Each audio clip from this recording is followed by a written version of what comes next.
This is the second roundtable for this conference. The topic, as you know, when we call it digitalization, big data, and business responsibility, is a very ample topic, but it's a topic that right now is knocking at the door all the time. We're seeing the concept of big data, we are seeing the problem of information, how responsible organization has to be with respect to that. When we talk about responsible, it's not that the company has to act in a responsible way, but also academia. One of the problems that we want to do in the future is to educate the students, have an idea how to handle this problem, the big data problem, so they could interact with the industry and at the same time with the government. One of the problems that big data has is that it has to have two components that are very important. One is veracity and the other is validity. We are creating so much data that sometimes we have difficulties in absorbing. And you know very well right now, when we look at our children, our students are inundated with that. And one of the problems is that people cannot really digest the data that they have. That happened all over the world, not only United States. And sometimes I'm surprised when I look at the press, some of the information that the people believe. We have lost sometimes track what is true and what is not true, and the level of trust that they have. It's our responsibility in academia and also in the private industry that we have to discern what it is in art. I am Professor Guerrero from the business school, and in business for us it's very important how you're going to train the students. One of the difficulties that we have when we train the students is sometimes we don't know what to teach them with respect to big data, but at the same time companies don't really know what they want. You could see whenever you want to find a job in big data, there are many jobs, especially in the Washington areas, and they're asking the students 2,000 things, 2,000 elements, like how to do this, how to analyze the data. When the person goes there, when the students go there, an MBA sometimes is confused and obfuscated because the amount of things that is required, that some of them, the companies mention, but they have no idea. There is a disconnection between the education that we have sometimes and what the companies want. Yesterday, I was surprised, honestly, when I was preparing this introduction. I saw a news that make me smile, make me laugh, and shocked me. This is the news that appeared in the Washington Post, ladies and gentlemen. A surprising number of Americans adults who think chocolate milk comes from brown cows. How many people? 17 million thinking about that. The other news that shocked me 10 years ago, but at the same time was not so tremendous, was in the 90s, 1 in 5 adults didn't know that hamburgers are made of beef. Well, 1 in 5, but then we discovered recently that 4 in 10 didn't know that come from beef or the cheese come from milk. So that shows a total disconnection about the amount of information that we have and the knowledge of the person. We are analyzing right now many elements of fake news. What is a fake news? Somebody says something and really there is no veracity, validity, or value.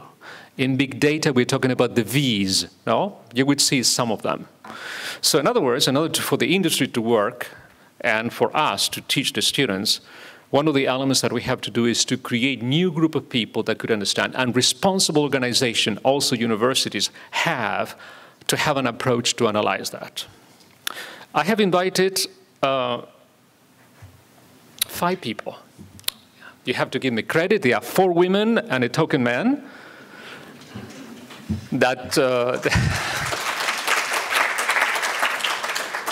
in which they belong to company. 4 of them, 4 of the guests that I sincerely appreciate you coming here because you're very busy, belong to a company, and then we wanted to see the government point of view, the international point of view, so we have a representative of the Organization of American States.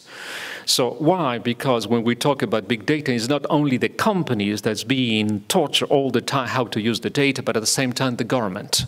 I mean, from a responsible organization point of view, you could talk about transparency as we talk about this, we talk about ethics and some other elements. So as a moderator, I will stop talking, so I allow my dear guest to talk, and I would like to begin with Dr. Duckworth. Opinions, describe what you do, and challenges that you have. We have a very limited time because I also would like your questions, okay? So we are a North American manufacturer of aluminum fabricated products. So that's plate, sheet, coil, and extruded shapes, primary aluminum, for the aerospace and automotive industry. So these are highly engineered products. aluminum products.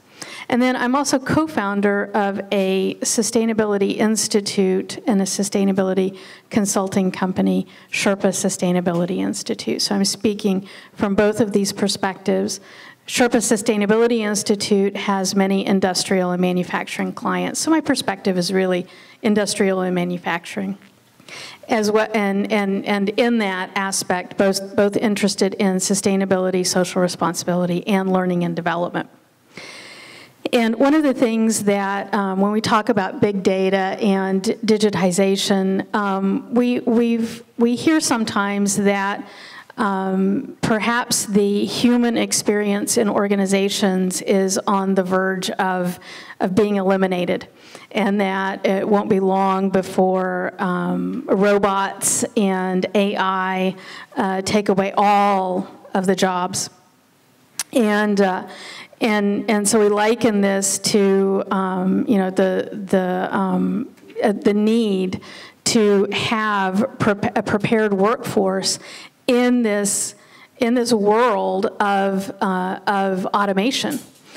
And I'll use Kaiser Aluminum as an example. We're a $2 billion company with less than 2,000 employees. And we're an example in manufacturing where our most frontline employees, our production operators, operate joysticks. No one touches the aluminum except for the robots. And so our frontline employees have to be very highly educated in terms of managing and manipulating robots and automated systems. So for us, the future isn't in the future's now. And so part of my responsibility is making sure that the organization has capable people to operate these automated systems. One of the things that I think is very important for industrial businesses and manufacturers is to make sure that when it comes to data and digitization that we are following international norms and that we are following international standards. And so we use ISO 26000 to advise us, the international standard on social responsibility. And ISO 26000 speaks very specifically to data and data privacy. And so that's what we use as our framework to advise us on what to consider in our policies and procedures with respect to data and data privacy as a manufacturer. And I think there's a couple of surprising things in ISO 26000 specific to actions and expectations, and I wanted to just point out a couple of those. And so one of the pieces of guidance that ISO 26000 provides in data and data privacy is to limit the collection of data. We kind of live in this world where data, more is better, especially as researchers. Data, more is better. And yet, from a social responsibility standpoint, every data point carries with it responsibility, right? The responsibility of protecting privacy and personal information. And so more is not better. Actually, less is better. And so we try to accumulate as little data as possible, frankly, because there's accountability and responsibility with every single one of those data points. And then I think another very surprising thing that there seems to be enormous gaps in the public space with respect to the guidance that ISO 26000 gives us on data and data privacy, and that is the expectation that there is publicly identifiable one person, the person in the organization that is accountable to data privacy. And how many consumer product companies do you interact with on a day-to-day basis that you can, Amazon or Google or whomever, that you can point to the person who is responsible for your data as a consumer? And so when we begin to drive organizational accountability for data and data privacy, and ISO 26000 is we're gonna have you drive accountability by naming the person who is accountable for data privacy, then we begin to drive responsibility into the organization for data and data privacy. When it's this amorphous, vague, the organization is responsible for data privacy, it's diluted when we say, you know, John Smith is responsible for Kaiser Aluminum's data privacy. That's a completely different level of organizational accountability.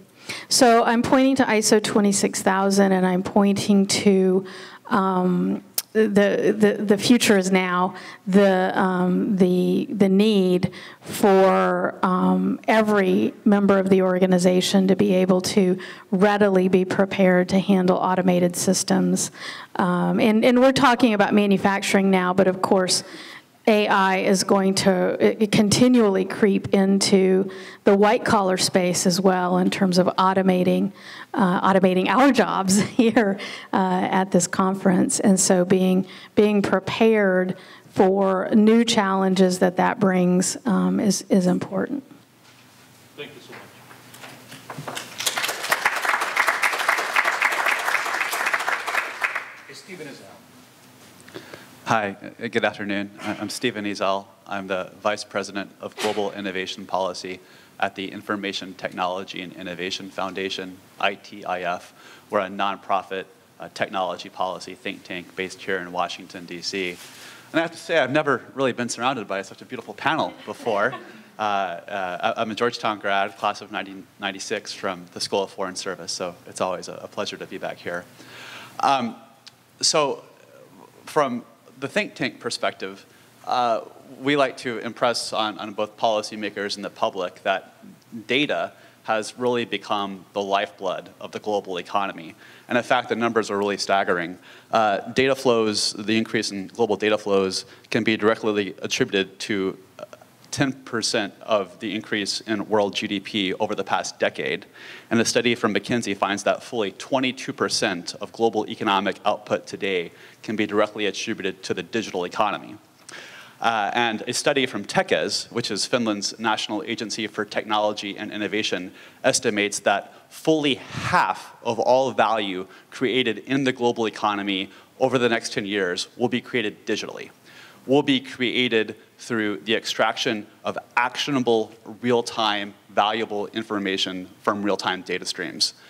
So it's important that all businesses and countries understand really the importance of data to innovation. It's actually also important from a trade policy perspective. For the first time in world history last year, the value of global data flows at $2.8 trillion surpassed the value of global merchandise trade. So we're now moving more data packets than shipping containers across the global economy. So that means we have to put, from a trade perspective, rules in place that protect the movement of data, protect cross-border data flows. And I think companies have a lot of responsibility here.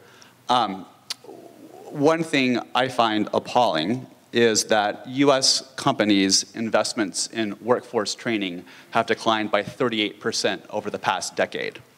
When you look at how much America invests in what are called active workforce training programs, these are like workforce reskilling programs, the United States invests 1/6 of the OECD average and less than a 15th of what countries like Sweden or Holland would do.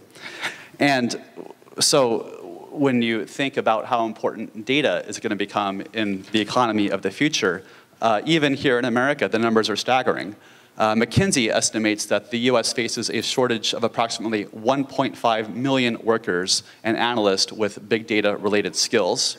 The European Commission finds that only 32% of European workforce has the sufficient digital skills they'll need to compete in a global economy. And a new study by Accenture finds that 80% of America's manufacturing workers don't have the skills they need to compete in an Industry 4.0 or smart manufacturing economy. So the skills gap we have in digital in the US is a real problem. And I think companies need to significantly step up their investments in worker retraining to address this.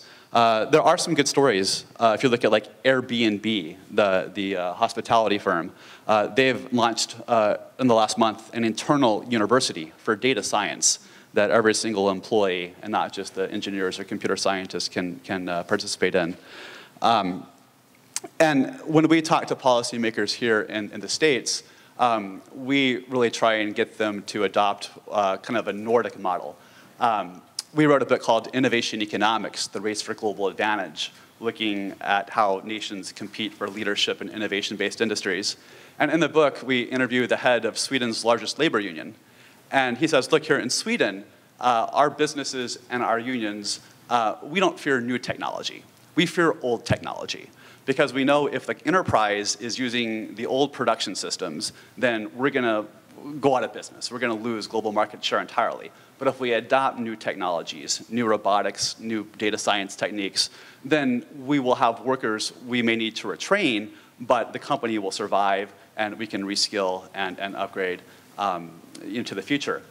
And this is actually very interesting. You know, in America, we fear that technology and automation, robots will cause job loss. But it's actually the exact opposite. A recent study of the impact of robotics on 17 industrialized countries across 13 industries found that it was the OECD countries that had the least implementation of robotics and automation technologies that had the highest rates of unemployment in their manufacturing sector. And this was the UK and Spain. And the reason why was they weren't adopting the future production technologies. And so this really makes it vital that companies partner with governments to skill their employees and the workforce for the future. You know, related to this in the United States, I think there's a real corporate responsibility to combat what we would regard as rampant corporate short-termism. A recent study by the Business Roundtable surveyed the CEOs of the top 500, the Fortune 500 companies in the United States. 82% of them said that they would cut R&D investments in the current quarter so they can meet financial targets. And to us, this is really a version of shareholder value run amok. If you went back to the 1970s and you looked at the mission statement of the National Association of Corporate Boards of Directors, right? So companies have boards of directors, and there's an association in Washington that is the association of these directors. But in the 70s, the mission statement said that the boards of directors were responsible to 5 groups of people, 5 stakeholders: the employees, the customers, the suppliers of the business, the community in which the business operates, and the shareholders. And in 1982, they changed the mission statement to your only responsibility is to maximize shareholder value. So we really need a dialogue in America about how we can restore some longer term thinking to our corporations and get them to invest more in the future.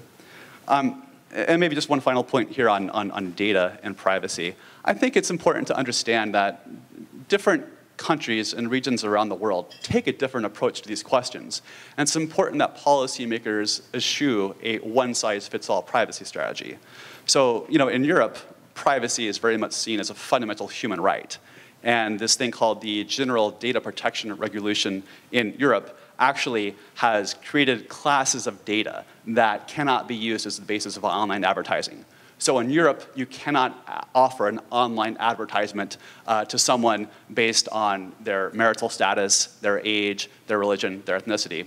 And we believe in a different approach in America, which is that consumers should have the ability to control their privacy settings and have full control over the information they disclose to the company, but still have some ability to control those settings in exchange for value-added services that may be of interest to them. So Gmail is free because you allow Google to read the mail. Now, if you want a different business model, fine. But regulators shouldn't be overbearing in terms of constricting the space for innovators due to privacy rules from ITI's perspective. So with that, as some opening remarks, thank you, and I look forward to everybody's remarks. Lucie, Leblois.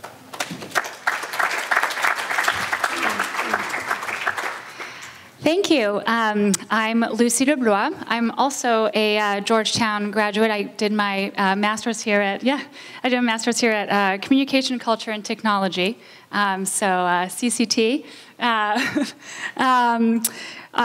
Also, merci à l'Université de Versailles pour cette invitation aujourd'hui, so thank you so much.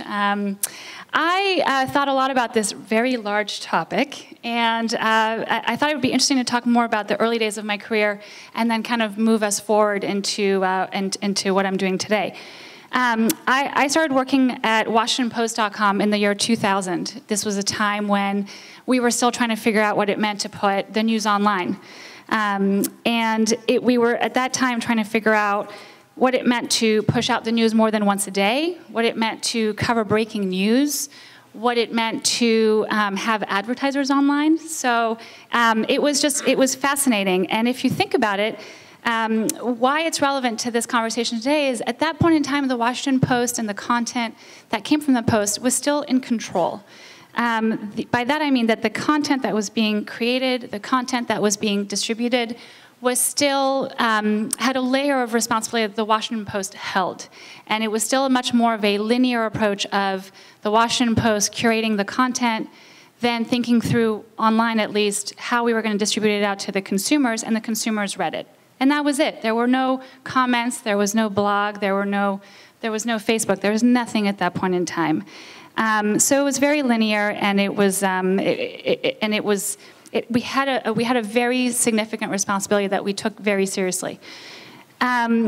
We, in 2000, had to come out of the gate with the infamous presidential election, which for the Americans and certainly some of the others around the world who are here today will recall that we left that night with no results. And so we had to then kind of run around and figure out what it meant to tell our users that we didn't have a president that was elected that night. And so there were just great challenges of responsible reporting. And again, we were not dealing with the Twitters of the world at the time, so people only came to the news sources that they trusted. Then 9/11 happened. And it was a day that was really difficult, where we had to decide as a corporation what it meant to be responsible in terms of informing people what was happening. And we decided that day that, to the great points of the panel so far, that in order to be responsible, we took down all of the advertising, we took down all of the rest of the website, and we only had the homepage that we kept refreshing as news came up. And the reason we did that was because we wanted to make sure that the load time was as light as possible.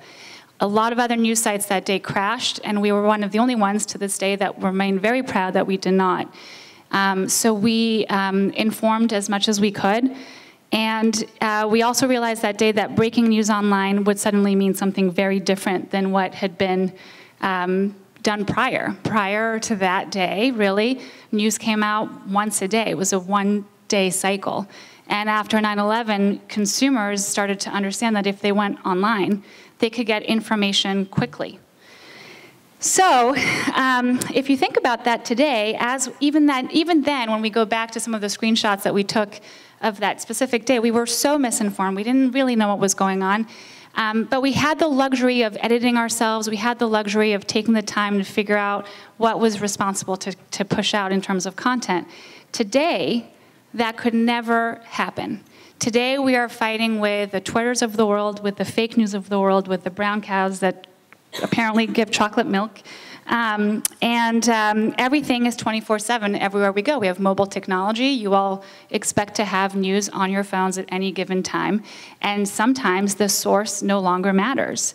And if you see a tweet that says something, then you should check where it's coming from, but consumers no longer do that.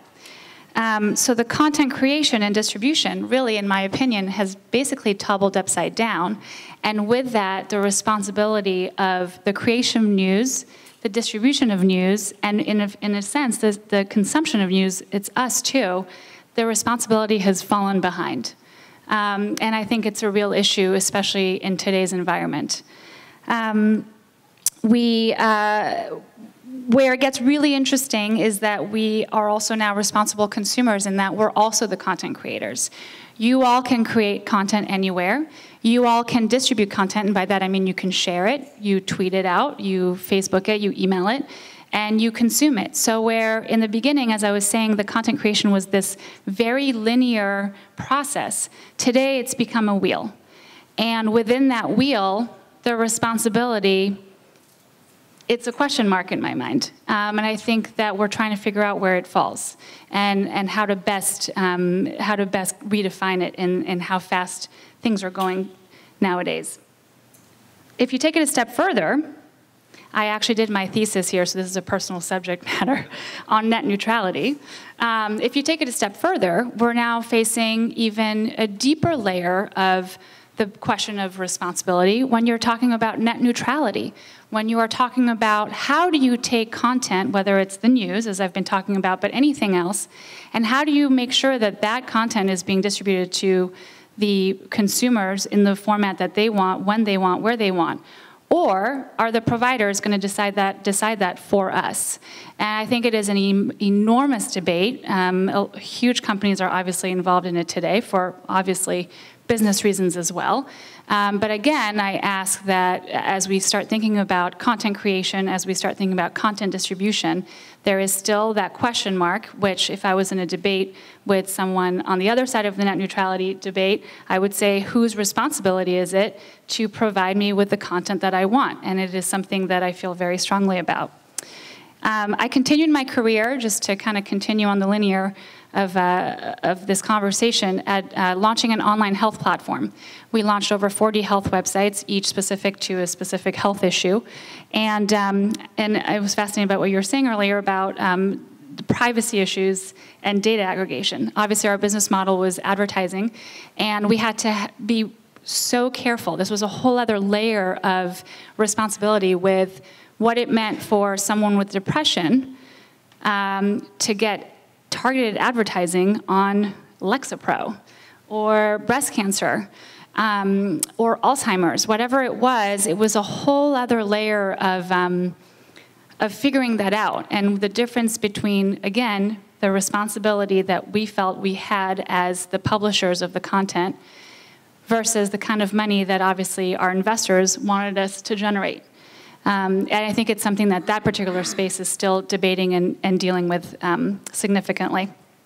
I'll conclude with this today. I'm the CEO and co-founder of Crumbdrop. I decided that big media was still fascinating, but I wanted to test myself out and launched a technology that creates neighborhood tours. So very different, but I'm in the app world, and it's been a very fun, has had a lot of challenges, fun, very challenging to be a female entrepreneur in the technology sector. Very challenging to deal with Apple, speaking of distribution, who might as well own my life. And as an entrepreneur, I will say this, that I've had the fortune that with the background of these big media companies I worked for and understanding what it meant to be responsible, I think entrepreneurs have the luxury of being able to launch a business knowing these things and trying to do the best we can now to build a business with these responsibilities in mind, and whether it's from an advertising standpoint, privacy standpoint, data standpoint, and the way, too, in which you actually build your company with the kinds of people you might bring in. I also happen to have a family who is deeply involved in leading conversations globally around inclusive technologies. I appreciate I was at a roundtable earlier, or a breakout session, and the L'Oréal guys, if they're still there, talked about folks with disabilities, and I think that that's a whole other sector that is often ignored as we talk about digitalization and leaving people behind. So that would be something I encourage, particularly if you do another forum like this, to add to the agenda. As a conclusion, I would say that as businesses digitize, whether you're in the media business, whether you're in a manufacturing business, you must, and as we've talked about the last 2 days, evolve with these responsibilities in mind. Social media, privacy, truly defining what big data means and how you use it, and inclusive technologies. And sometimes just finding, when you're working so fast all the time and dealing with all these things moving around you so fast, just taking that one moment to pause and ask yourself whether or not you're still upholding the business responsibilities that you set out to do. Thank you.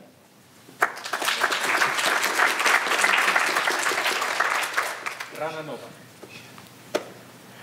Hi. Professor Bartoli took some time yesterday in her opening remarks to talk about introductions by culture, and I'm not sure quite where this one falls, but I'd like to start with a question, and that is, what would make you get up and walk out of this room? And what would, maybe for the panelists up here, what would make us just stand up and abandon this panel that we've very kindly been asked to participate in? Thank you for having me. I'm very excited to be here. I'm not planning on going anywhere. But for me, when I think about what might motivate me to leave, it would have to be some sort of emergency. Maybe some emergency with my kids, or maybe an environmental emergency, maybe a fire drill. And I would imagine, that for all of us, it would have to be some sort of urgent situation. And now if we take that a bit further and think about, not just leaving this room or this building, but what would make us leave our homes without knowing if or when we might ever return. And then scale that to millions of people. And then we have a migration. I am with IBM's Global Business Services. I am the owner of our Refugee and Migration Predictive Analytics solution. I am also a non-resident scholar and Global Policy Center affiliate with the University of Virginia's Batten School of Leadership and Public Policy. And most importantly, I am a first-generation Syrian American. Through my family's experience and trying to help them navigate a safe exit out of Syria, I learned a lot about the refugee experience, our refugee admissions program, humanitarian policy, some of the challenges faced by civilians in conflict, and I became a very passionate advocate for refugees and civilians in conflict and displaced populations. And just a quick story, several years back, I was speaking with my aunt, who at the time was still in Syria, and it was during a time that the conflict intensity in their neighborhood had increased. And I was very tearfully pleading with her to take my cousins and leave. And one of the reasons that she gave me for not being able to do that was that one of my cousins had an orthodontist appointment. And I was quite stunned. And I remember trying very hard to withhold judgment. And that, from that point forward, I put a lot of thought towards what would make somebody leave, or why would somebody choose to stay, even amid so much violence. Why would something so seemingly inconsequential as an orthodontist appointment be enough to make somebody choose to stay? And so I thought about this more and more, and as much as it's easy for me, to say, well, that's ridiculous. How could you choose to stay just for a doctor's appointment? I had to understand that it's about maintaining a sense of normalcy, and it's about it's about facing an uncertain future, and so in thinking about those motivators, concurrently in my work, my life at IBM, I was learning about predictive modeling and cognitive computing and predictive analytics. And I started thinking, I was learning about the impact that we were having across so many industries. Particularly, I'm very proud of what we've done in the healthcare industry. But I started wondering why we weren't applying these same technologies to refugee situations. Why weren't we being more proactive in how we responded to refugee crises and mass migration? And I started asking questions. Could we have leveraged big data to predict a refugee crisis? Could we find clues in this information that might help us understand some of the motivators behind why somebody would stay or why they would go? And if we had that information, how might we respond differently? How could we enable government agencies and humanitarian aid organizations to do things differently? So now I know that in this room, many of you may have considered some of the drivers behind a migration. For those of you, if anybody works directly with displaced populations, some of you may find, the idea of forecasting some of this to be instinctual. And in fact, in my work, I've spoken with many leaders in organizations that work directly with refugee populations. And a lot of it is by instinct. They say, of course, we know that if there's a conflict or if conflict intensity increases or if there's a natural disaster, of course, people will move to a safer location. However, I do believe that there's a smarter, better data-driven way for us to arrive at this information and a way for us to respond proactively. Migration is something that's been around forever. Refugee situations have been a part of our world forever, and they always will be. What I find interesting is that the technology has changed around it, yet still we respond very much in the same way. Something happens, people flee, then we respond. We have the data to enable a more thoughtful, proactive response. And what I've been working on, I've been very fortunate to be able to bridge my passion with my work at IBM, and I've developed this concept into a proof of concept and now a functioning prototype where we are able to predict the arrival of refugees at particular locations at certain nodes in a network, leveraging big data, machine learning, cognitive computing. And my hope is that this type of technology will evolve to really change the foundation of how we respond to these types of situations. So when we talk about big data, and I'm not a technologist by any stretch of the imagination, so what is big data? It just means a lot of information, right? In fact, we have so much information. Ginny Rometty, IBM CEO, has called data the natural resource of the 21st century. And so if we extend that metaphor out a little bit further, if data is the raw material, then cognitive computing, machine learning, predictive analytics are the refineries. And what's the output? The output is insight. But the information is only good to the extent that we can extract that meaning from it. So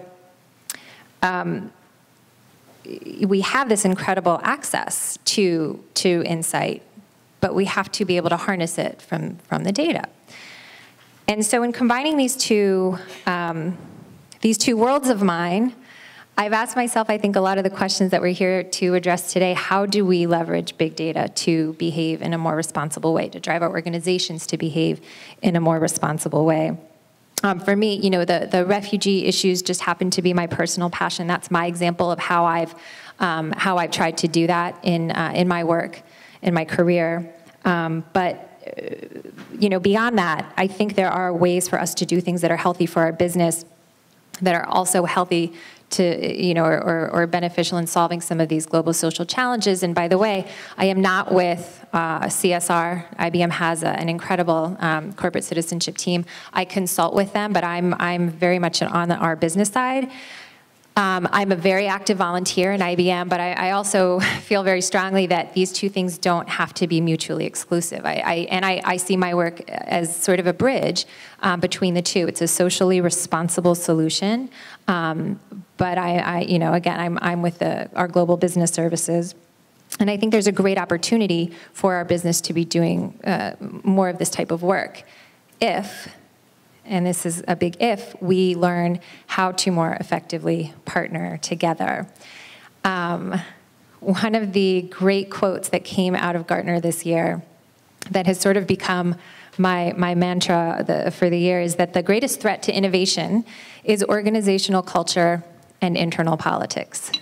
I thought the hardest part of my job would be predicting where and when a refugee would arrive. But I think we have a lot of work to do in terms of partnership between the public and private sector, in terms of creative ways to work with one another. part of being responsible isn't just developing the solutions. It's learning how to work together effectively. So wrapping up, my call to action, I think whatever your role is, whatever organization you're with, whatever you do, I think that anybody can be an agent of change within their organization. And I know that there's no need for me to say that to this crowd because I've had the privilege to listen to many of you speak over these last couple of days, and what an admirable group. And you bring so much passion to the work that you do, and I've learned so much from you. But one thing I will say is that we've had this, I actually was going to say that at the core of socially responsible organizations are socially responsible individuals. It starts at the individual level. However, one of the things that we've touched on over the course of this conference is that CSR starts at the top. So I've been asking myself, well, which is it? Is CSR something that starts at the top and is funneled down, or is it something that each person has to bring into the work that they do every day? And I think, I'm not sure yet, I'm still giving it some thought, but I think what the answer is might be a little bit of both. I think that if you can find a way to connect your passion to your work, and if you also have a strong management structure that supports you in doing so, that's when I think really great positive impact can happen. So thank you very much, and I look forward to our discussion.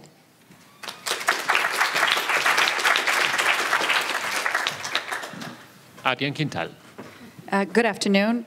My name is Aryanne Quintal, or Aryanne Quintal. I'm from Montreal. I guess for those of you who speak French, it's a good thing that I'm going to speak in English so you won't have to try to understand my Quebecer accent. I've been here for 7 years. I work for the Organization of American States, more specifically in the section of competitiveness, innovation, and technology. We are a political organization comprised of 34 member states.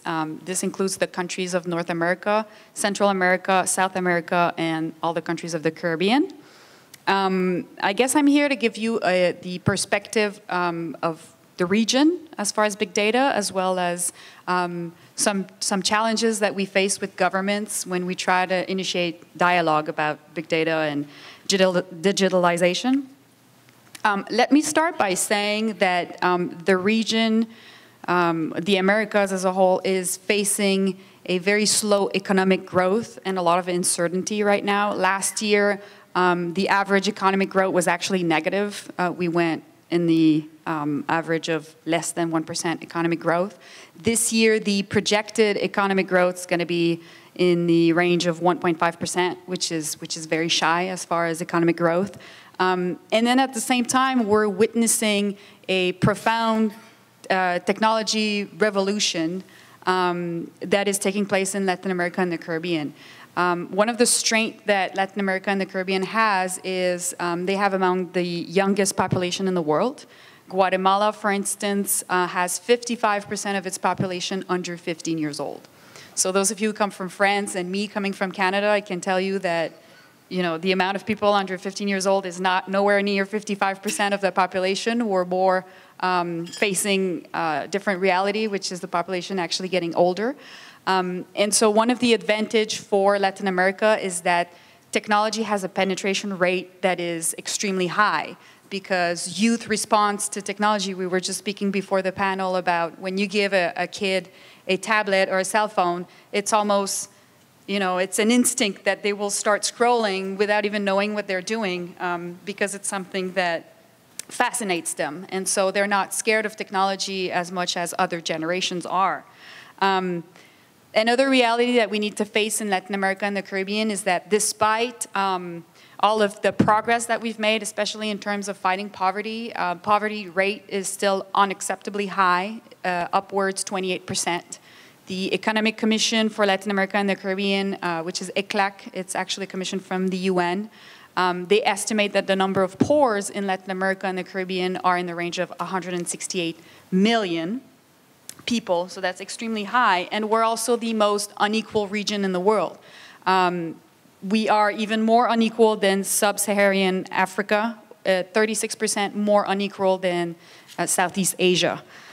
So poverty and inequality is something that really affects all aspects of life in the countries that we work with, as far as social mobility, and most of all, as far as opportunities for the youth. Now, when we measure innovation and the contribution of science and technology in Latin America and the Caribbean, the numbers are not as positive as we would think. A lot of regional indexes have shown that Latin America and the Caribbean are underperforming when it comes to innovation, and that's in comparison with the capabilities that they have, the natural resources that they have, and also the size of their economies. For instance, Brazil, Mexico, Argentina should be producing more services and products that are innovative than they currently are. Now, even though we're facing all of those challenges, from OAS, we still truly believe that innovation and entrepreneurship are extremely important in order to create economic development. We think that they're the motor of economic development. For instance, we see technologies as shortcuts. For a number of years, we've been talking about connecting households to telephones, for instance, and electricity, and through community radio stations. And then came cell phones, smartphones. And all of a sudden, we didn't have to connect all of the households via cable so that they would have access to a home telephone. So we see technologies as a shortcut for development for a number of reasons, not only economic, but also social development. And so one of the things that we realized with the emerging markets that Latin America is host to, as I said, Mexico, Chile, Argentina, Brazil, we've set up from OAS the goal of establishing a regional strategy as far as big data. And that had to come from governments and policy dialogue. The strategy was threefold. First, we needed to engage the member states through symposium and conferences, and for them to understand what big data is about and what are the benefits of big data. Also for them to understand that it's not out of their reach. It's not because they don't have a supercomputer to process all those data that they cannot be engaged as far as big data. Then we also had to connect them with the key stakeholders. Most of them don't necessarily, at the government level, have the knowledge that they need in order to be able to process big data to make policy decisions, but universities do have this human capital. So we also had to connect them via private-public partnerships, and then we had to design the multi-year strategy in the medium term and in the long term in order for countries to use big data for a policy-making decision. What we did is we created a working group, which was voluntary, open, and free. To our big surprise, we had 12 member states that enlisted in the working group, and we also had 8 strategic partners. We had the pleasure and the honor of having Dr. José Luis Guerrero join us in order to give a talk about via video conference, because we can't always do presential meetings, obviously, so a lot of the work that we do is conducted via video conference, and he came to present about big data for governments. And it opened a whole array of possibilities for some of the countries that were connected, because they didn't know that we could actually link or use the data that they already have in order to make more enlightened policy decisions. Of course, from the get-go, we got some challenges. One is not all countries are at the same stage of development, and they don't all have the same technologies. So one of the things that we did is that we tried to create networks to connect the countries that do have the knowledge and the infrastructure with the countries that don't. And to our big surprise, for instance, in Costa Rica, they have one of the most powerful supercomputers in the region. And so we were able to connect all the countries from Central America to Costa Rica in order to process their data. There were a lot of scientists and researchers that were looking to process large amounts of data that didn't even know that there was a supercomputer in Costa Rica. And so we've put them in touch with the CIED, which is the National Center of Advanced Technologies in Costa Rica, so that they could partner. And this way, we were kind of killing 2 birds with 1 stone, because we were also creating multinational collaboration on projects related to big data. The member states also said that obviously they had limited talent and they had some needs as far as getting highly qualified individuals. So what we did is that we partnered with some universities in the US, including University of Illinois, Purdue University, University of California, University of Texas, And we applied to a grant from NSF, the National Science Foundation, and we got a grant for an activity called the PASI. The PASI is the Pan American Advanced Studies Institute. And we were able to convince them that we wanted half of the group to be from Latin America. And we found a university in Guatemala. We said, we're going to go to the country that no one would expect, no? So we went to Guatemala, where there's not even a supercomputer. And we did a 2 weeks, 90-hour training on methods of computer discovery based on open source data. And even though they don't have a supercomputer, it doesn't matter. People came from all paths of life. We trained about 50 postdoc students and professionals from 18 countries. And so that was a huge success as far as starting the dialogue and getting the capacity building going. And we also followed a train the trainer formula. So we trained some professors from universities in big data and how to use open source tool and data for analysis, and they thereafter train their students. So that's one of the strategies that we adopted as far as education. Another challenge that we had was there's an enormous, and I think the other panelists mentioned that, there's an enormous amount of data. Sometimes trying to reduce it is more effective. And also the data is unstructured. It's all over the place. Sometimes it's not even digital. It's handwritten in some countries. And so what we did is we partnered with the University of Texas. There was a specific project, I can give you an example, with Nicaragua, where they said we need to have our criminal records digitalized because everything is by hand.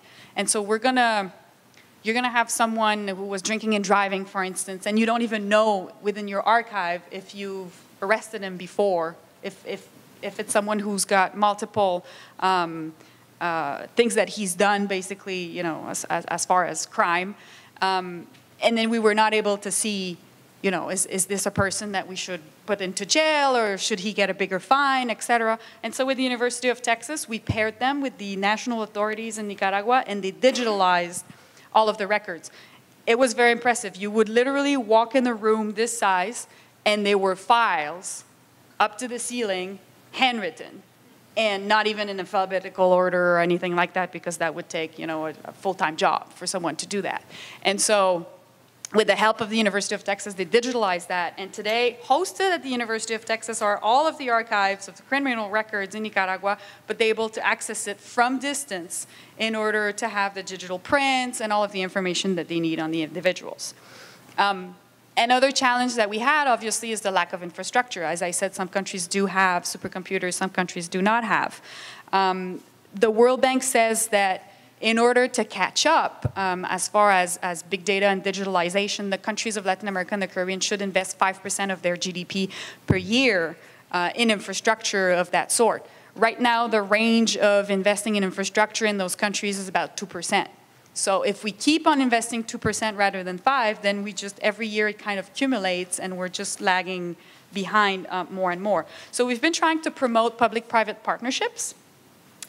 These are important mechanisms to facilitate sustainable and inclusive development. And then very often the private companies have the knowledge that the governments do not necessarily have in order to be able to put the infrastructure in place. We've also developed a call for proposal with the University of Illinois. It was called the 1 Million Supercomputer Challenge, 1 Million Supercomputing Hours Challenge. And so we've partnered with NCSA, which is the National Center for Supercomputing Applications, at the University of Illinois at Urbana-Champaign. Back then, they had the most powerful supercomputer in the world. So people, it would just capture the imagination. Everybody was like, oh, wow, you know. It was called Blue Waters. Today, the Chinese have built a more powerful supercomputer. So it's not #1 anymore. I don't know if it's #2 or #3. But we've partnered with them, and they said, we have this huge machine, and it's not being used to its full potential. Even though in the US, there's a ton of research that's going on. We would be interested in offering supercomputing hours to researchers in Latin America. So we've paired researchers from those countries with at least one researcher in the US in order to be able to submit their proposal. And if they would win, we would actually give them the number of supercomputing hours that they needed. Now, when I say there's a lack of infrastructure, there's also a lack of network. So it came as a huge challenge when we actually had to receive the data to process it via the supercomputer. Literally, we received by FedEx the hard drives. And that's how we were able to process all of this data. And at one point, you know, I was at OAS receiving the hard drive from this researcher with a life work.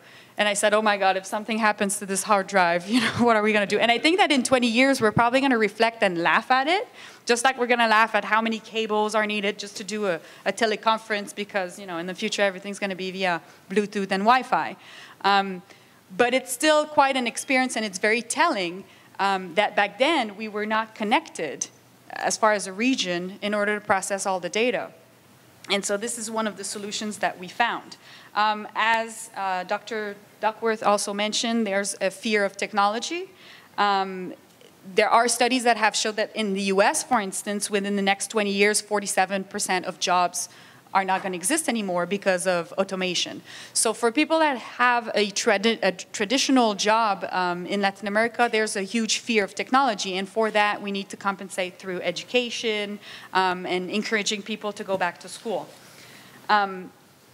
Now, aside from those challenges, we see big data and the possibilities endless in Latin America. For business, this means the possibility of predicting the consumer behavior and having more of a competitive edge. For governments, that means being more transparent and being able to make policy decisions based on what citizens want. For citizens, this means a better quality of life through, for instance, climate modeling, being able to predict when there's a hurricane or where there's going to be a natural catastrophe. I'll give you an example that is very concrete from a country, a member state that came to us because we're the section of competitiveness, innovation, and technology. The Bahamas, the Minister of Education, Science, and Technology came to us, and he said, I would like to do something related to big data. We have every year, at the end of the year, students that graduate from high school will have to do an exam. At the level of the country, they have thousands of students that take the final exam. And the only thing we look at is, do they pass or do they fail? That's the only thing we look at. And then we told them, but there is so much more that you could get out of those exams. For instance, if you ask them from which school they are and they indicated on top of the exam, you could see where, you know, the education system has more problems on the island. You would be able to kind of map what the results of the students are. You could also see what are the questions that most students fail. Maybe you need to improve your curricula as far as mathematics if most students have difficulties in mathematics. You could also compare boys versus girls because we know that boys learn better when they're doing concrete activities that involve labs or doing more technical stuff with their hands, whereas girls might learn better when they're exposed to theories and stuff like that. So maybe our educational system is favoring girls instead of boys. We need to compare the results as far as gender to see if the educational system responds to the need of the population. So we've paired them once again with the University of Illinois, and ever since they've been drawing conclusions from the final exams that the students take at the high school level. And these are really, you know, punctual examples of stuff that we've been doing. But I think that one institution at the time, one country at the time, that's how we're actually getting countries very much interested in what we're doing. The project of the regional strategy for big data has been gaining a lot of traction. We are going to have in Medellin, Colombia, on November 2nd and 3rd, a ministerial meeting. So all the ministers of the 34 countries will meet in Medellin, the ministers of science and technology, of course. And they've decided among themselves, after all of this effort, that the theme of the meeting would be transformative technologies. And this is a huge relief because we've been working on science and technology since 1967. And ever since we've been talking about bandwidth. And we've been talking about the same things over and over again. And now, finally, ministers said, no, we want to hear about robotics. We want to hear about artificial intelligence. We want to hear about big data. And so I think that countries are becoming much more aware of the possibilities that are coming up to them. And it's interesting because last week I was actually in Colombia and someone came to me and said, when is the 4.0 industry going to hit Latin America? And I said, it's already there. It's already there. It's there in a lot of countries. the countries are looking to learn more about it. They have the money, they're investing in the infrastructure. It's just a question of changing a little bit the perceptions that people have that it's out of their reach and making them understand that this is actually for them. To conclude, I just want to say that this ministerial meeting is actually open to civil society. If anyone is actually interested in joining us, you're more than welcome to do so. It's always very interesting. We get people from all sorts of background, engineering, mathematics, chemistry, and they actually come to interact with the ministers and let them know what it is that they're doing, so that really kind of broaden their perspective. So if anyone's interested, you can come and talk to me after. I'll be happy to tell you more about it. Thank you so much. Wow, you guys, I'm so happy I have invited these people. Very interesting, very interesting. I have quick questions. I'm going to ask you questions, each of you, very quickly, because I want you guys also to ask questions. Question number one for Holly.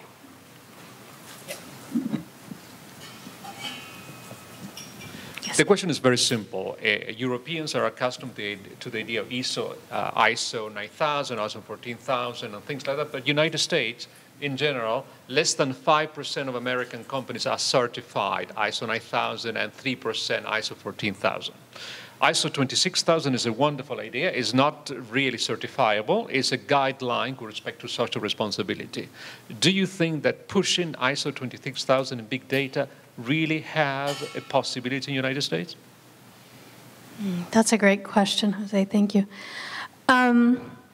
I think that in stereotypical American fashion, we use the ISO standards as guidance and not as yokes or constraints.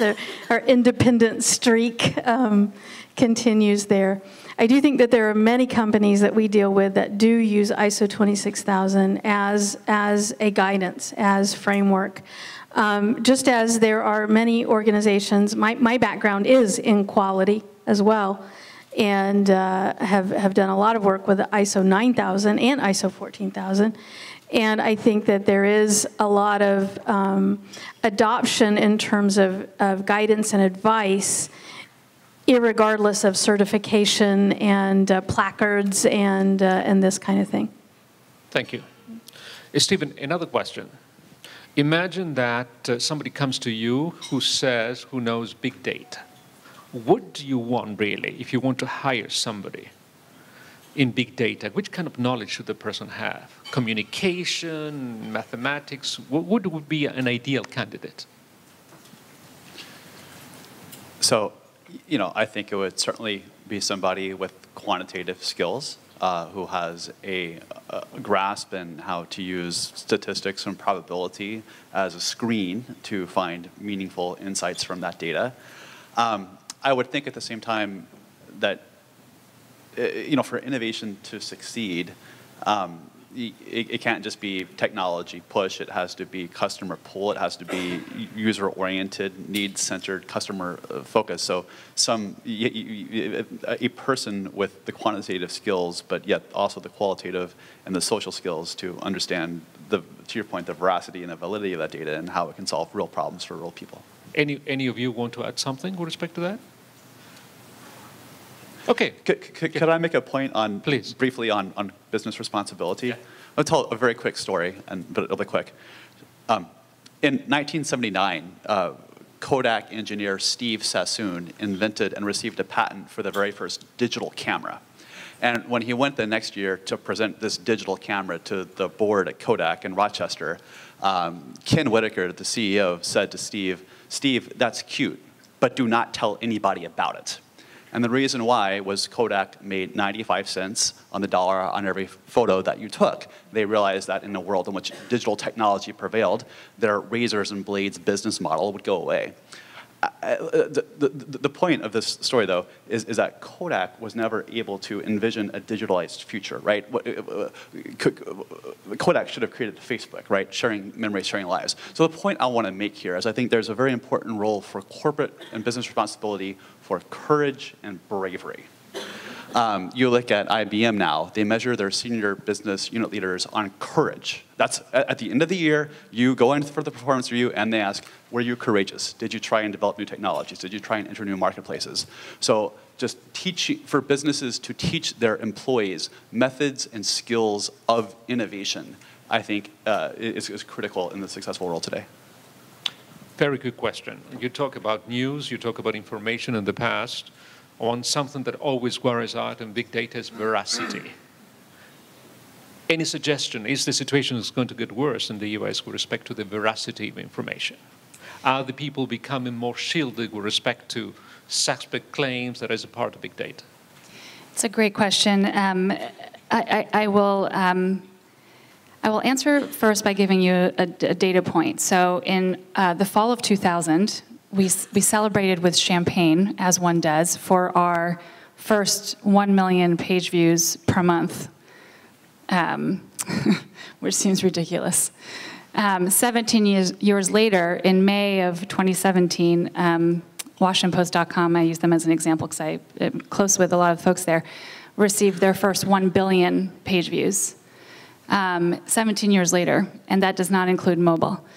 So to answer your question, I think that in the era we are in, there is a certain veracity of folks who are really now starting to think, I need to get back to those brands I trust. They look at the links that they receive over Facebook or Twitter and see what was that source. They look to see who sent it to them. That is not to say, however, that there is still an enormous amount of information and data out there that people just have to sift through and take the time to do. And we are so inundated that you really have to your point, as the individual, take the responsibility and really understand what kind of news and information you are willing to trust versus not. And so I think it starts at the individual, to your point, exactly right. And then ultimately, we'll see what happens. I think news organizations are grappling with that very question. Yes, sure. So I was at a conference last week amongst chief learning officers, and we had a joke. The primary job of chief learning officer is curating content for our corporate learning and development personnel. And we realized that our job title, we need to change our job title, and what we actually do on a daily basis is decrapification of keeping the crap away from our constituents. Rana, a quick question. You're working with data. You created a predictive model to a very difficult problem. Which resistance did you get when you said, listen, I'm coming here, I use big data, and I'm going to do a predictive model for a particular thing? Which was the reaction? You bring an insight, but at the same time, did you see any resistance with respect to the information that you provided? I think I could answer that question two ways: internal and external resistance. And yes, both. Internally, I do think that, and first of all, I will say a couple of things. I have an incredible team. There's a global research team. My researchers are mainly based out of Dublin, Ireland, and I'm so fortunate to be able to work with these brilliant people that have, we've very much done this together with a shared vision. And I also think it's to the credit of IBM that they have believed in us and that they have invested in this. And I was challenged to make this case in my organization and through my management chain why I believed that this was the right thing for us to do from a business perspective, but then also from a moral perspective. If we have the technical aptitude to be able to do things like this, then I think that we should. But I do think that it challenged internally. It challenged some people. Again, going back to, well, is this CSR or is this a business initiative? Why do we have to pick one or the other? Maybe we can leverage this as an asset for CSR, but it can also be something that's, that sits in the business side of our house. So internally, I face some challenges with that respect. Externally, You know, it's an interesting time, I think, for, especially in my area of interest, in refugee issues in the humanitarian sector. There seems to be, at least to me, an awareness that there's an innovation gap. And the concept, I mean, it's not a difficult concept to grasp, right? That we can predict a natural disaster, right, or a man-made disaster. But how do industries, how do organizations adopt this type of technology? Who's going to be the early adopters? Who's really going to take this and allow it to change their behavior and really operate differently based on these data-driven solutions? So I think there are all sorts of challenges that I'm still working through and thinking through and talking with partners and colleagues I think we have a lot of work to do, but again, the technology is there, and I think that should be the hardest part, but we'll get there. I think we'll get there. Aryanne, a very short question is, big data is important when the information has value. Mm-hmm. And from a governmental point of view, we need transparency. Yes. Latin America. It's not an easy topic. I think that in Latin America and the Caribbean in general, there's the concept of e-governance is not there yet. And also the concept of transparency is gaining a lot of traction. We've seen in Central America some cases where literally after an investigation from a UN commission, a president was put into jail. And so there are cases of corruptions that sometimes will come up, and that creates a mistrust inside of the population. It can create a lot of grudge, and it's something that we need to deal with constantly. And so transparency is a tool for a lot of governments to be able to ensure that they have the support of the population, and also to keep peace inside of the population, so that there's no doubt about what's being done and how the money, the taxes, is being spent. And so big data provides this transparency in the sense that government sits on a huge amount of data. After, I think it's investment and securities, it's probably one of the sector that has the most data. It is, and that's actually data from your presentation that you gave at the working group, and I was very impressed by that, because governments gather a huge amount of data on the people on a day-to-day basis, and they just don't know what to do with it. So being able to centralize that, to analyze it, and to use it, and also to publish it online through a web page is some sort of security for government to be accountable to the citizens in the end. So transparency is also the other side, the flip of the coin, where people want to see that. They want to feel comfortable about what's being done with their money, but also with their information. So there's also the question of privacy that's coming up. And so one of the first things that government wants is to have environment data, population data. We were just talking about refugees. Refugees, immigration, and diaspora is also the information that governments want to analyze and get their hands on to be able to see, where their population is going to and who's sending in money or who's sending out money and et cetera. So these are data that they really want to know about. And then from our side, OAS, one thing that people need to understand is that we do not make decisions for the countries. They're actually our bosses, and they decide for themselves.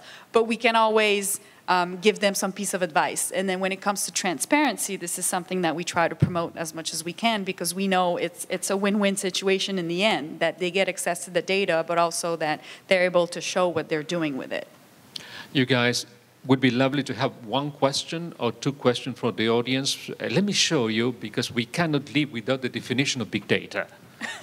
You guys, we have been talking for such a long time. This is, oh no, that's the cow. That's the typical definition of big data. This is the definition of the National Institute of United States in technology. So, questions, please. Yeah, let me go to you. I'm the next speaker, so... He's the famous guy in the next speaker, so don't worry. Just to make sure that I'm awake. It's 4 o'clock in the morning in Australia. Cybersecurity. I mean, I really enjoyed your articulation on big data and so on, but surely that's an issue that must come across your minds, and the current issue with the Russians and meddling in blah, blah, blah. Is someone prepared to have a stab at articulating some sort of a response to that? So from a manufacturing standpoint, of course, we're on the cutting edge, moving towards the Internet of Things, right? And so when you think about our average piece part in a factory weighs 5,500 pounds, and robots are moving around and handling this. So if a robot was hacked that was moving these very large pieces of metal, people would die. It would be very tragic. And so we put a lot of emphasis on shielding the factories where there are Wi-Fi signals and there are automation signals moving about the factory. That is of an utmost concern for the health and safety of our operators. That absolutely has to be locked down tight. Any other questions, ladies and gentlemen? Yes, there is another question there. Let me go back. I didn't go to the gym today, so I need to do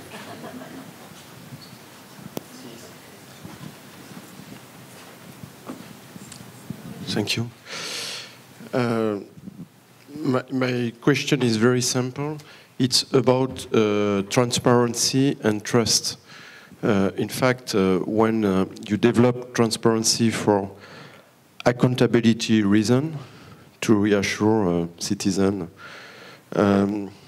is there a risk to lose trust? Because as for me, trust in relationship occurs in a certain a context of non-transparency to reduce the difficulty to forecast the future. So, is it possible to have at the same time a huge transparency society and to preserve the link of trust between people? That's my question.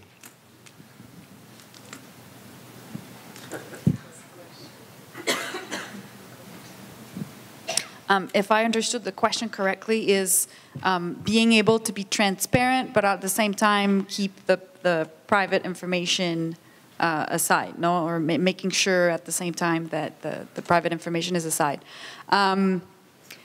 This has to come through, I guess from an OAS perspective, this has to come through training, but also at the national level, being able to distinguish which information can be published and which information cannot be published. It's a question of ethics, and it can be, it's actually interesting because, as I said, it can be really interesting for government to get citizens' trust through publishing the information, but there's also a bad side to that, which is you could have journalists come and analyze in a very detailed manner all of the information that's been published and draw conclusions that would be different from the conclusions that have been drawn from the governments. And so we need to be aware of that and have some sort of reply to this analysis that's being done of all the data that's being published. You know, the common practice, I guess, in some of the countries is to only publish the results and not necessarily the entire open source data of all the information that's been collected from a government standpoint. And so obviously there's a lot of criticism that comes from that as well.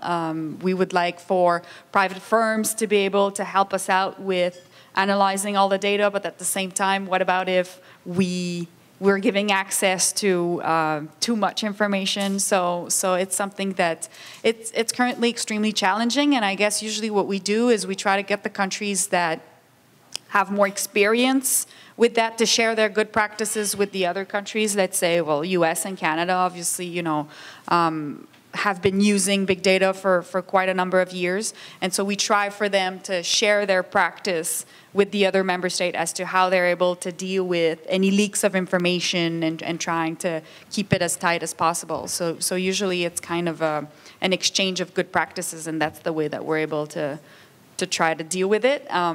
But ultimately, the ones that make the decisions are the national governments as far as how far they want to go in divulgating the information. You guys, we don't have any more time. Already I spent -5 minutes, so we have 5 minutes time, -5 minutes time. I want to thank the panel. Thank you so much for all the expertise that you brought. Very good.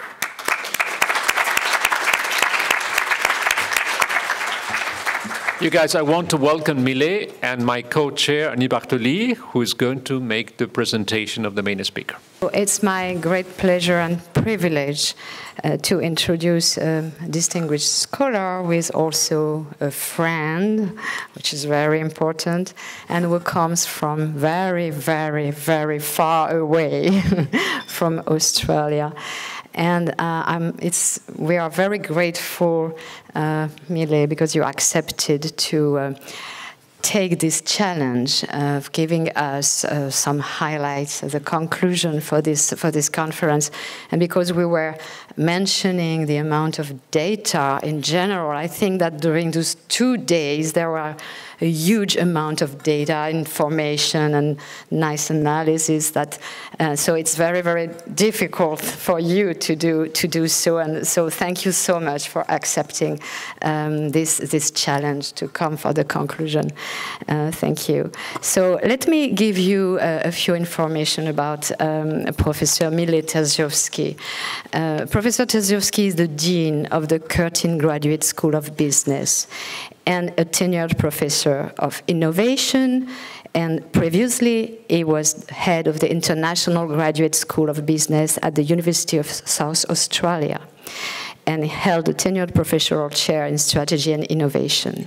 So as you may see, innovation is also something very important to him. He has held positions at the University of Melbourne as a senior lecturer and associate professor, and as the executive director of the Center for Global Innovation and Entrepreneurship for a period of 10 years. He has also worked at Monash University as a senior lecturer for 4 years. Professor Terziovski has a lot of publications, and some of them have been featured in a variety of academic outlets, including a book published by Imperial College Press in London on building innovation capability in organizations. I would like also to mention that he has published in the prestigious Journal of Operations Management, where he won a Best Paper Award, and published a single-authored article in the highly prestigious Strategic Management Journal. He is also the recipient of 2 Best Paper Awards from the US Academy of Management, and was nominated for an All-Academy International Best Paper Award. One of the best papers was with Professor José Guerrero. Professor Terziovski has consulted to a diverse group of companies, both large and small, including Motorola, Dow Chemical, Ford Australia, and Petronas in Malaysia. What is also very important is that he didn't start his life by academia.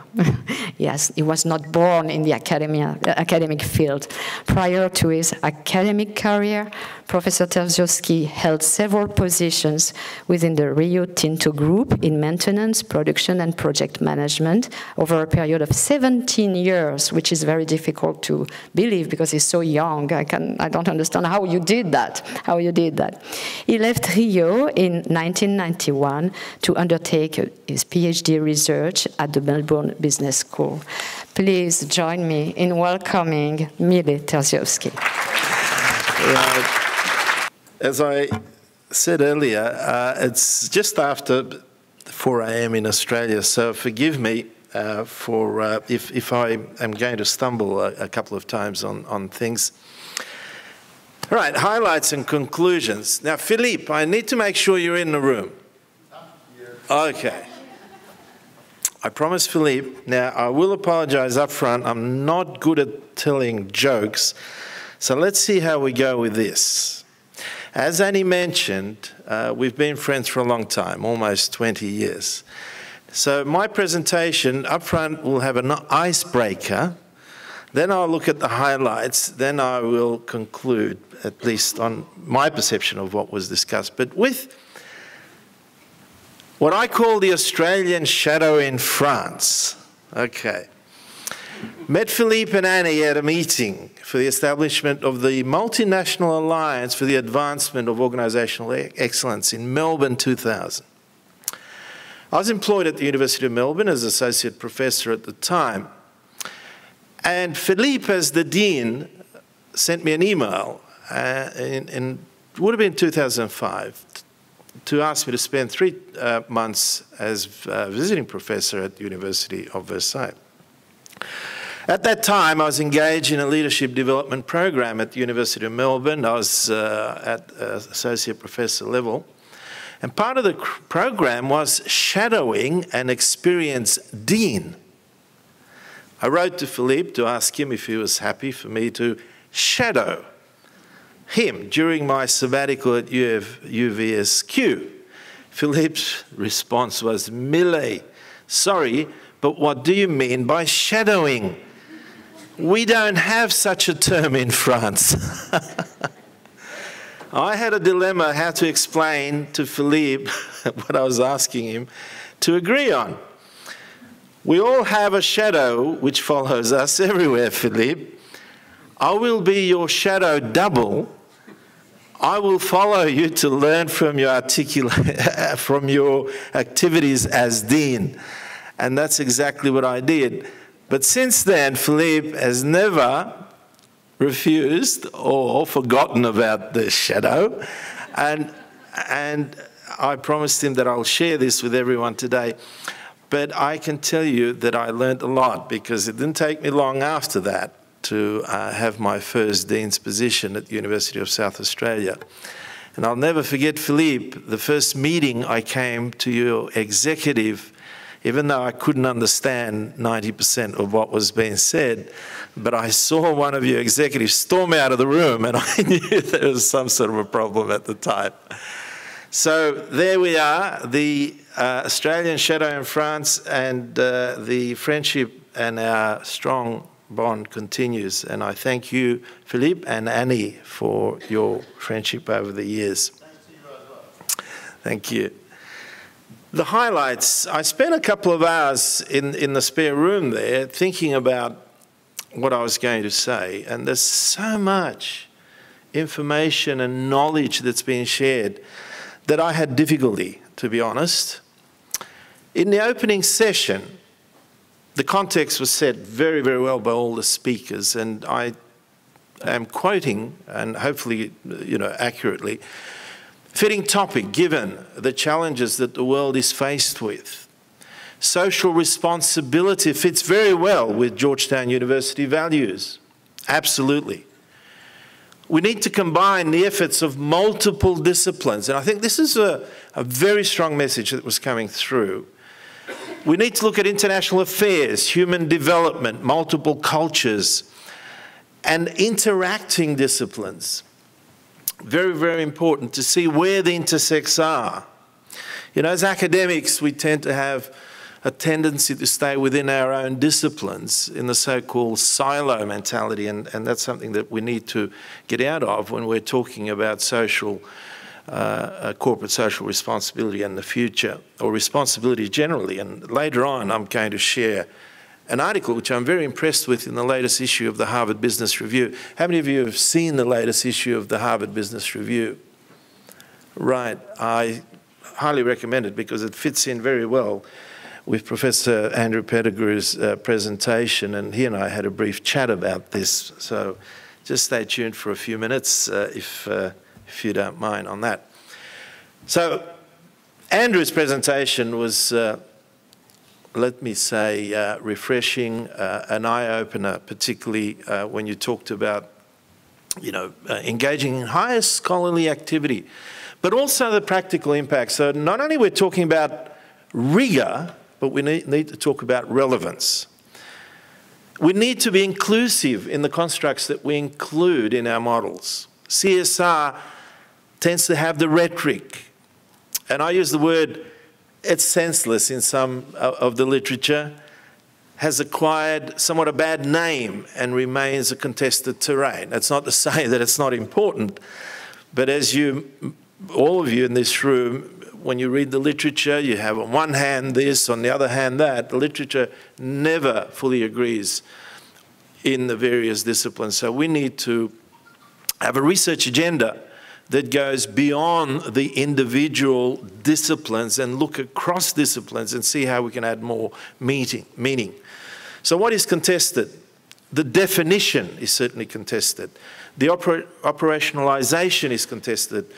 And also, Professor Pettigrew mentioned that the dependent variable is poorly defined, which I tend to agree.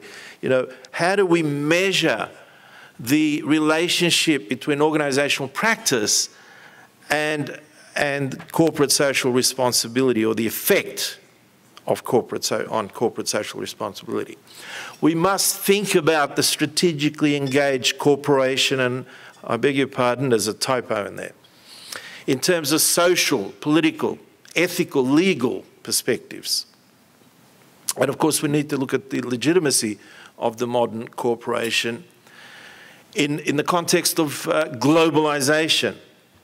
And to use your words, Andrew, without sort of regurgitating your presentation, which was excellent, the ruthless corporation.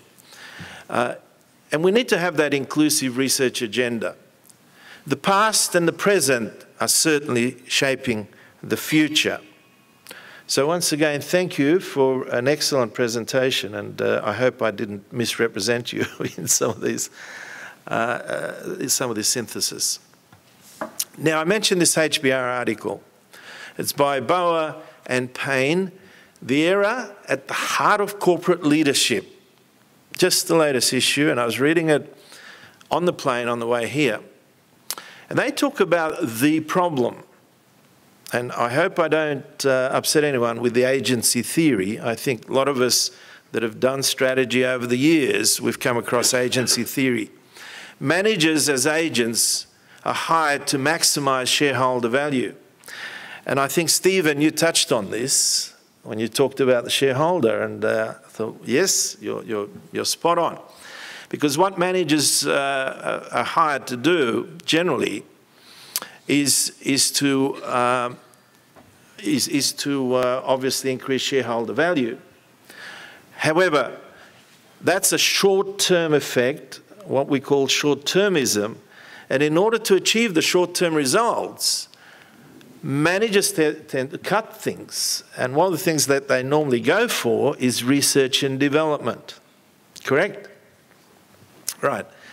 So this is a poor guide for managerial behaviour and a huge accountability problem, unquote, the authors are claiming. And their proposal in this article, and I've only taken out two very short snippets. The solution: companies' health and not its shareholders' wealth should be the primary concern of those who manage corporations. Makes it easier for managers to focus on the long term. The average tenure of CEOs across the world is somewhere between 3 and 4 years. And of course, CEOs are typically charged with the responsibility of increasing shareholder value. So what will CEOs do? They will look at ways of increasing the share price because that will increase the value. But are shareholders accountable to anyone? We all buy shares. We can buy them tomorrow and sell them the next day. Are we accountable to anyone other than to ourselves? Very interesting article. Now, why did I bring this up? I brought this up because the future business model needs to look at the long term and not the short term, because the short term, or the so-called short-termism, tends to espouse the agency theory, which has been around since the 1970s. The agency theory completely, I say completely, but it tends to water down responsibility, or responsible managers that look at the stakeholders and not just the shareholders. Now, having said that, I'm not saying shareholders are not important. Shareholders are part of the stakeholder group. And of course, we need shareholders, otherwise we don't have the capital to run our organizations with. That can be obviously debated, and I think we will have some time to discuss.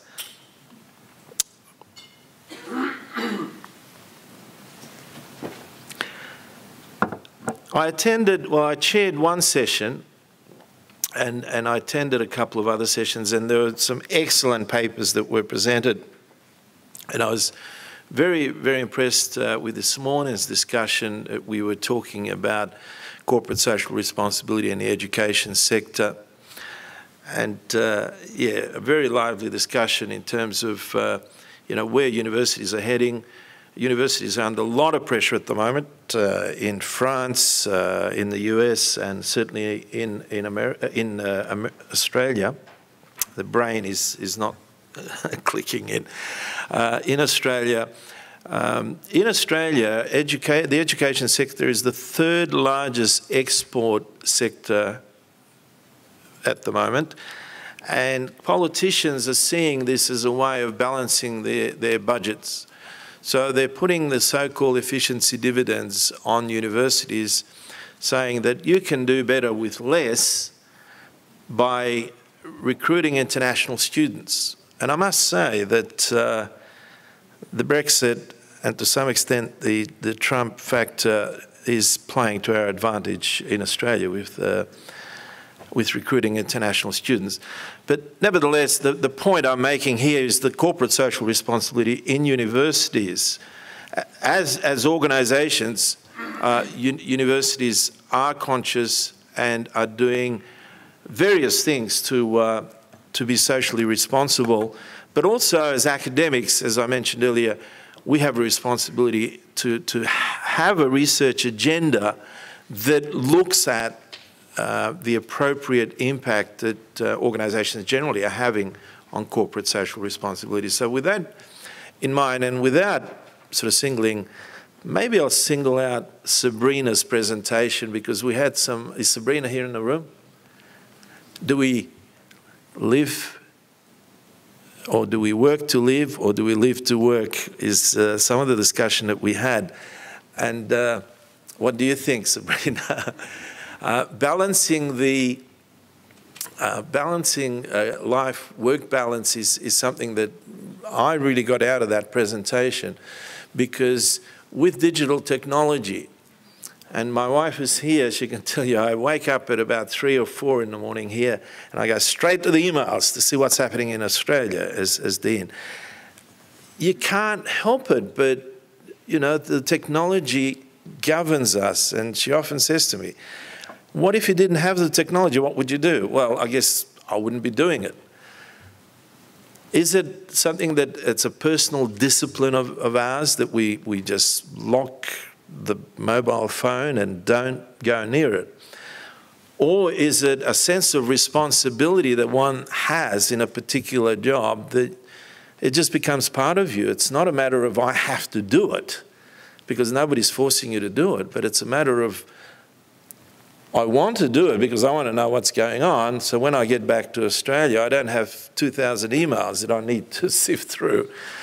So that's certainly a highlight for me, to think about to be more conscious about this work-life balance. And I think with technology the way it's going, it's kind of scary that, we're on call 24 hours a day, or we're in real time 24 hours a day with the technology that's available, regardless whether we're in you know, in Dubai, in the last 2 weeks, we've been in Dubai. We then went to Berlin, and from Berlin went to Innsbruck for 3 days, and here we are now. And here I am still presenting on my feet, so I hope it's making sense. So, in conclusion, excellent conference. Congratulations to the chairs, Annie Philippe, and of course, Professor Guerrero, José, and everyone behind the scenes that help. It's not my role to actually do the thanks, but I just wanted to say that it's an excellent conference. I have chaired 2 international conferences, and I think Annie and Philippe, you participated in both of those conferences at the Melbourne Business School, and you've done a great job. The roundtables, I was most impressed with the roundtable yesterday, and certainly this afternoon. I got a lot out of that. In fact, there may be some research topics that you've given us some ideas to look at with Professor Guerrero, with Andy and Philippe, if they're interested to pursue. Certainly developing some case studies, perhaps, on some of your excellent articulation. Being socially responsible is not only good for the environment, but also for the bottom line. I think it's a very important comment. Academics, excellent research on CSR. However, still significant gaps, that's my view, to test the relationship between organizational practices and corporate social responsibility. And this was echoed by Professor Pettigrew. Interesting messages between the academic research and corporate leaders. I think there is an intersect there in terms of the messages that we're hearing from the practical side, and the sessions that I attended, listening to the researchers, some of the PhD students that were excellent presenters. I can speak for the sessions that I attended, but I'm sure they're representative of other sessions that were run. The world continues to change at a rapid pace. Needless to say that, because we all know that.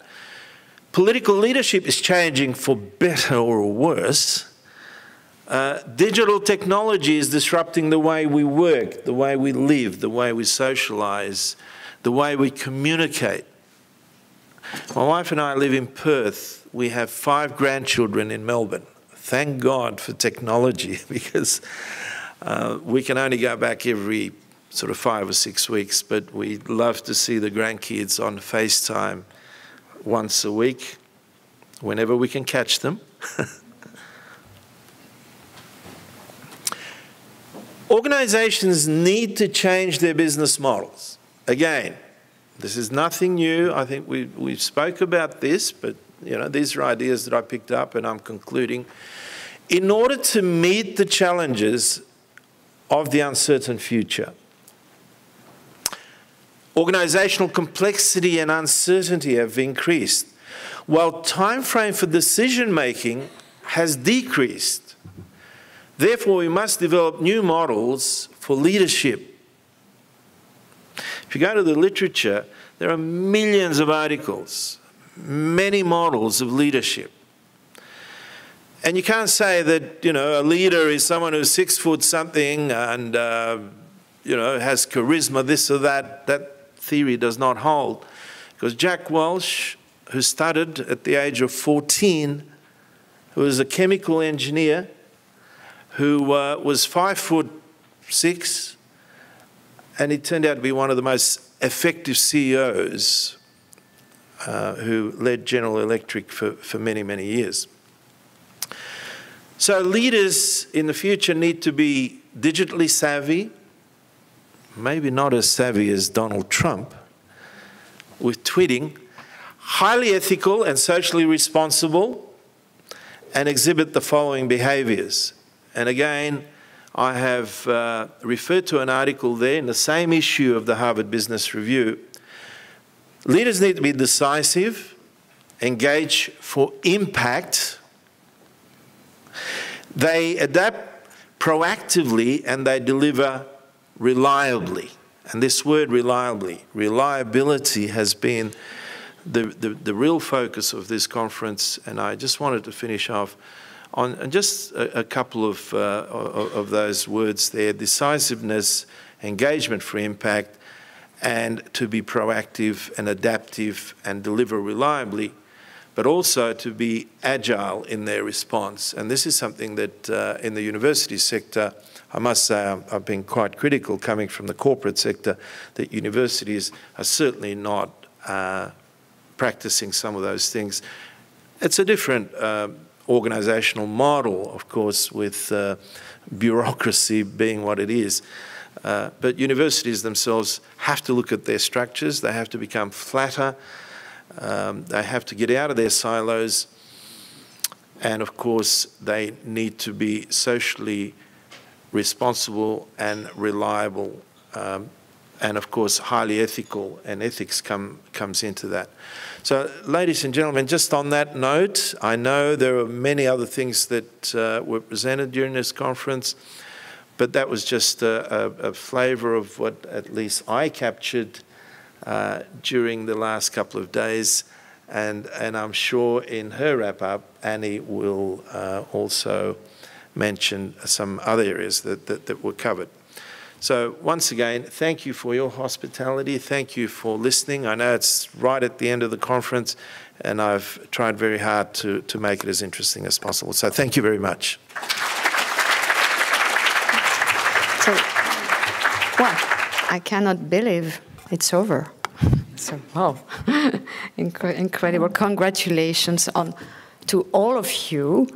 On your contributions, on your involvement, and also on your time management. That was incredibly well done. And that was not the least of the challenges with a multicultural audience. It's something that was not guaranteed at first. Well, I said it's over, but it's not actually. The next step is related to publications. And I just would like to mention, I will not tell you a lot about the next steps and the publications because we will contact all of you again about it. But I just would like to mention again that there will be what can I say, a review process and submissions for several kinds of products, published products. First, 2 journals, I mentioned them the first day. The 2 French journals with international audience that have accepted to be the support for some of the best papers, and they will be reviewed, of course, in their process, in their usual process, but with special attention regarding this conference. So one of the rédacteurs en chef, Martin, had to leave, but Fabrice is here for the other one. So if you can come, Fabrice, maybe here, and maybe say a couple of words about your journal, it would be very interesting. So I just wanted to mention again that the 2 journals are in the English version of Management and Human Enterprises for RIM publication, which is so a recognized scientific journal in France, but with an international audience. And the other one is Revue Française d'Administration Publique, that is published by ENA, which is a very, very famous school in France, as you may know. And Fabrice maybe would say a few words about it. Thank you, Annie. Good afternoon, everybody. Yes, indeed, I am the chief editor of this quarterly called Revue Française d'Administration Publique. It's a journal on public administration, but not only public policies, public management. It is a non-disciplinary, academic disciplinary journal, or cross or interdisciplinary journal. We publish huge special issues. This is the last one. Not exactly the last one. It is about providing accounts, being accountable, about 15 articles, 40,000 characters each, plus other articles not related to the same topic. We will be very pleased to publish some of the papers presented during this conference if they deal with issues related to our journal. So if you want to have a look, there are some sample copies on the main desk outside, and please feel free to take one. And if you have any question, I will be in the room and be happy to answer your questions. Thank you, Fabrice. Thank you very much. Okay, there will be also a book, an international book. We are still working with several publishers, especially the two that were represented in the lobby during those 2 days, Palgrave Macmillan and Springer. And so there will be also a process for that, and we will inform you. We have all the contact information for everyone about this next step of publication. So, as I said, the process is not over.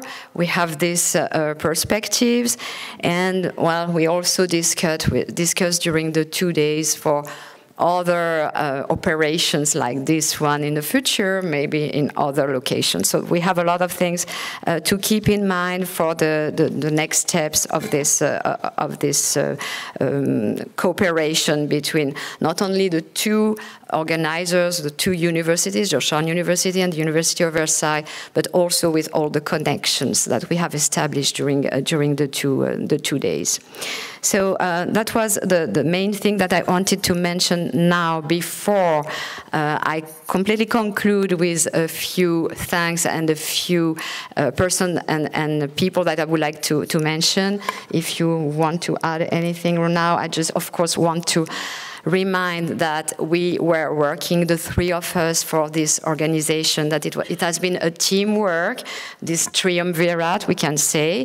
We were the co-chairs of this event, and we also worked with other teams, so it's really a teamwork. And I can tell you that it was really challenging, not only, of course, to work as a team, this is always both fascinating and challenging, but also because of the huge interrelations that we had with international stakeholders for this conference. So it added a lot of challenges, a lot of stakes for doing so, for bringing everything ready for this conference. But it was also extremely exciting. So the fact that we were so international, so multicultural, was something very important to the three of us, and we hope that you enjoyed this particularity, which is not something that we might feel in the same way in all the conferences over the world, and I guess that you have experienced that too. So we hope that you have enjoyed a lot. We have enjoyed a lot. It was something very warm also. Not only, I hope that it was rich in scientific knowledge, in scientific thoughts, in reflections, but for us it was also a question of human relations, and I hope that you felt that in the same way. So would you like Philippe or José Luis say a word? Thank you. Just a word. It's about the fact that, of course, if there is any success, it was dependent on you. So thanks to everybody. And of course, at one moment, we'll call some people, especially the organizing committee, to come with us as well. So it could be good if you can come. The people in the back to come on the stage. Donia, Emmanuel, Quintal, Tai and the other one. It could be good that people, our friends and colleagues from here, have your face as well, naturally so, and me as well. Let us mention all the names. So, as you know, this was, there were two committees, of course, the scientific committee, and thank you all the scientific committee for your great contribution, not only during the event, but also before, many months before. So thank you all. Thank you for your presence in the workshops. You were really fantastic. And those that were not that visible and who are so important in such an event, we also want to mention all of them. They are not all here, but I would like to tell you first the organizing committee. I'm calling them by their first name, and it's in the alphabetical order of that last name. So it may seem weird, but it's what is written. So, and also not all of them are here. Is Rogc here? Rogc, yeah. Please, Rogc, please come here.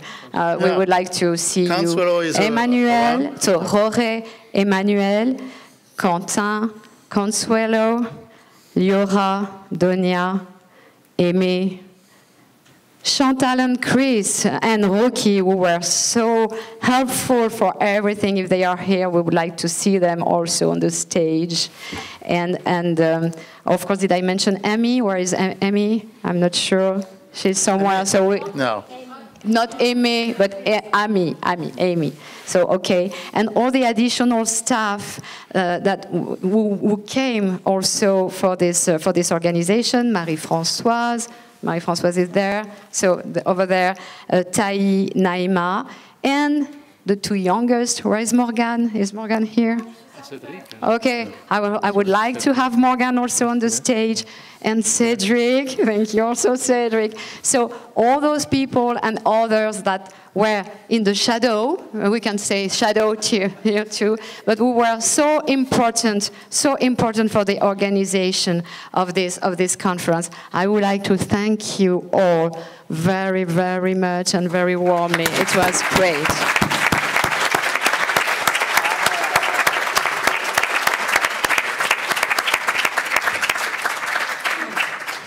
To add something, please? Listen, for me, it has been a pleasure since the conception of the conference for different reasons. First of all, as an academic, meeting other academics around the world is always very enriching. But an important thing is I have visited the University of Versailles so many times. It's so nice to have you in this side of the pond. Some of you have come before, but we wanted also to see Georgetown University, how it works, to have this conversation. And also some people that came from far away, from Argentina, from other places, 27 countries. For us was a pleasure. So I want to thank everybody that worked very well. And honestly, the most important thing is not the cocktail that is coming, but the idea of keep on this conversation, because this conversation in responsible organization is fundamental. Both the speakers and all the speakers here, for us is a pleasure. And we will continue the work because responsible organization has so many dimensions, and each of us bring into this equation a very important element. Thank you, everybody. Okay. So now it will be le verre de l'amitié, the glass for friendship. It will be champagne. It will be local champagne, not French champagne. We will have food. We will have to share also this social moment, which is so important, and we have time for that. I hope that you will have time to stay, all of you, for this farewell reception. I would like again to thank you so much and to tell you that we hope to stay connected, whatever the way is, technology, direct, well, we want to stay connected, and we thank you all for everything. Thank you.